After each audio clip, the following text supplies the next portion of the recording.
کسی شاعر نے کہا نا کہ حقیقت روایات میں کھو گئی، حقیقت روایات میں کھو گئی، یہ امت خرافات میں کھو گئی۔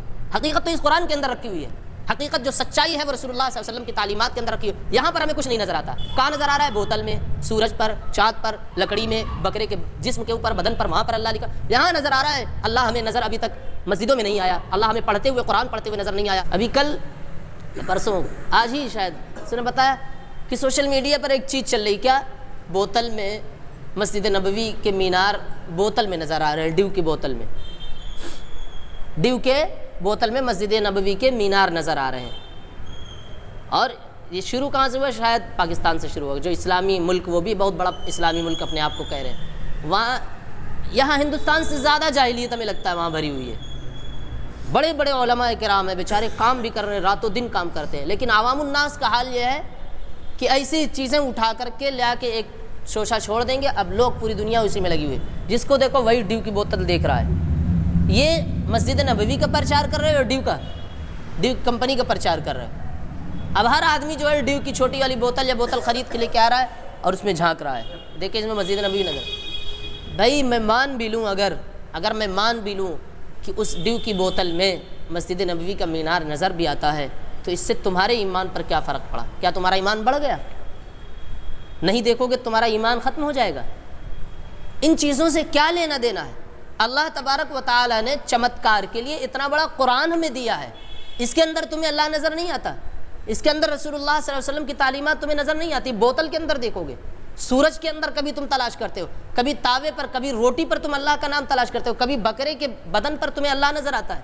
تمہیں قرآن پڑھتے ہوئے اللہ نہیں نظر آتا، تمہیں قرآن پڑھتے ہوئے کبھی اللہ نظر نہیں آیا، تمہیں سنتوں کا مذاق اڑاتے ہوئے کبھی رسول اللہ صلی اللہ علیہ وسلم کی شبیہ مبارک تمہیں نہیں سمجھ میں آئی کہ میرے نبی کی سنت ہے، میرے نبی نے کیسے کیسے کر کے ان سنتوں پہ عمل کر کے ہمارے لیے راستے ہموار کیے۔ تمہیں وہاں نہیں نظر آیا، تمہیں بوتلوں میں نظر آیا، تمہیں سورج پہ اللہ نظر آتا ہے، تمہیں لکڑی کٹی ہوئی اس میں تمہیں اللہ نظر آ رہا ہے، کبھی تاوے پر تمہیں اللہ نظر آ رہا ہے، کبھی روٹی میں نظر آ رہا ہے۔ اگر نظر بھی آ جائے، میں کہتا ہوں کہ اگر نظر بھی آ جائے ان چیزوں میں تو کیا حاصل ہوا اس کا؟ سوشل میڈیا پر ڈال کر کے امت کو تمام کاموں سے ہٹا کر کے اس پہ لگا دیا کہ اسی کو دیکھتا پھرے، وہ اسی میں لگا رہے۔ لوگ ایک دوسرے کو کمنٹ کر رہے ہیں، کوئی کہہ رہا ہے کہ ہاں یہ تو سچائی ہے، یہ تو ایمان اور اسلام کی بہت بڑی سچائی اور بہت بڑی جیت ہے کہ ان چیزوں میں مینارہ نظر آ رہا ہے۔ اتنی متبرک اور اتنی پاکیزہ چیز اللہ کے نبی صلی اللہ علیہ وسلم کی مسجد نبوی کے مینارے کو تم ایک بوتل میں قید کرنا چاہتے ہو؟ اس بوتل کے اندر تم قید کرنا چاہتے ہو؟ اس بوتل کے اندر قید کر کے کیا ثابت کرنا چاہ رہے ہو؟ کیا بتانا چاہ رہے ہو؟ مسجد نبوی کے مینارے کو دیکھ کر کے دل تازہ تازہ باغ باغ ہو جانا چاہیے کہ میرے نبی کی مسجد نبوی کے مینارے ہیں یہ۔ اس کو وہ بوتل میں تو جناتوں کو قید کیا جاتا ہے، وہ جناتوں کو ہم نے کیا کرنا، مینارے کو قید کر دیا اس میں۔ اور سوشل میڈیا پر ایک بکھیڑا کھڑا ہوا ہے، جس کو دیکھو وہی لے کے ٹہل رہا ہے، جس کو دیکھو وہی دکھائے پھر رہا ہے، یہ دیکھیے یہ مینار اس میں نظر آ رہا ہے۔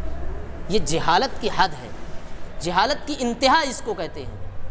ہمیں قرآن پڑھیے بھائی، ہمارا ایمان، ہمارا اسلام چمتکار ہے ضرور، لیکن وہ چمتکاری قرآن کے اندر ہے، اور رسول اللہ صلی اللہ علیہ وسلم کے جو معجزات ہیں ان کو پڑھیے۔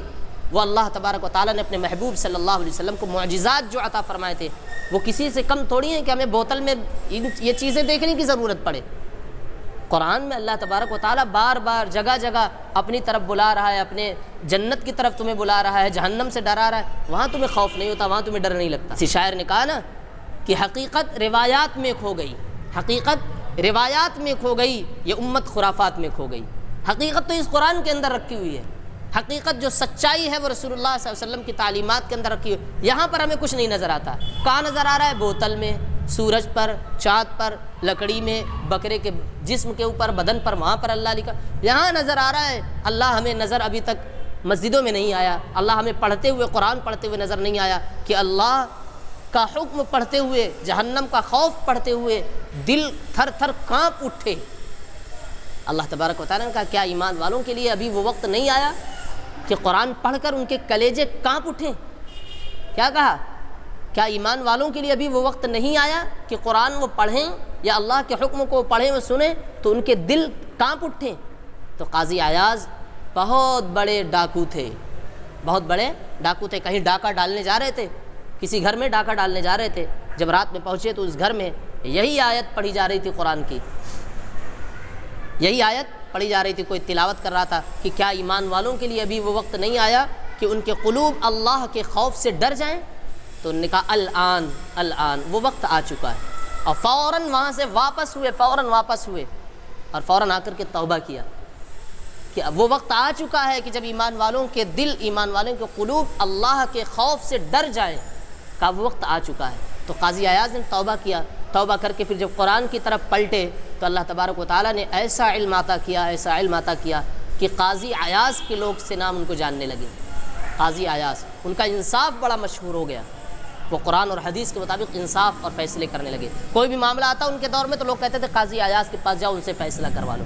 تو جب ہم لوٹیں گے نا، اس طرف پلٹیں گے، جب اس کی طرف لوٹیں گے تو ہمیں بوتل میں مینار اور لکڑی پر اللہ دیکھنے کی ضرورت نہیں، یہیں سب کچھ نظر آ جائے گا، یہیں سب کچھ مل جائے گا ہمیں۔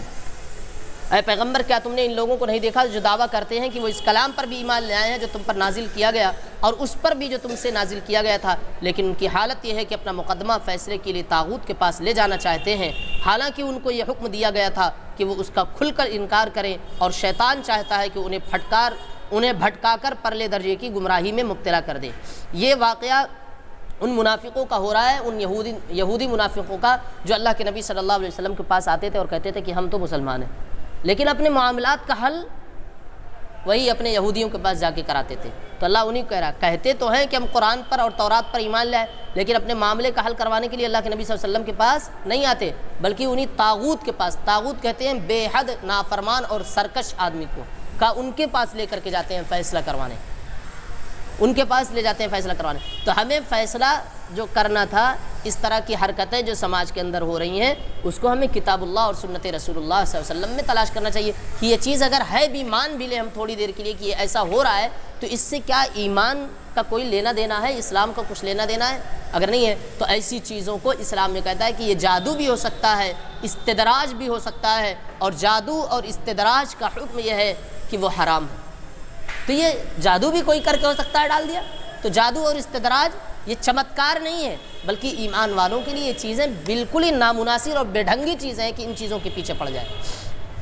تو اللہ کہہ رہا ہے کہ شیطان یہ چاہتا ہے کہ انہیں بھٹکا کر پرلے درجے کی گمراہی میں مبتلا کر دے۔ تو شیطان تو یہی چاہتا ہے کہ نماز چھوڑو، تراویح چھوڑو، قرآن کی تلاوت چھوڑو، ڈیو کی بوتل خریدو، ڈیو کا پرچار کرو۔ اللہ تبارک و تعالی ہم لوگوں کو عمل کی توفیق عطا فرمائے اور دین کی سمجھ عطا فرمائے، اور سنت رسول اللہ اور صلی اللہ علیہ وسلم کے بتائے ہوئے طریقے اور اللہ تبارک و تعالی اپنے حکم کے مطابق ہمیں زندگی گزارنے کی توفیق عطا فرمائے۔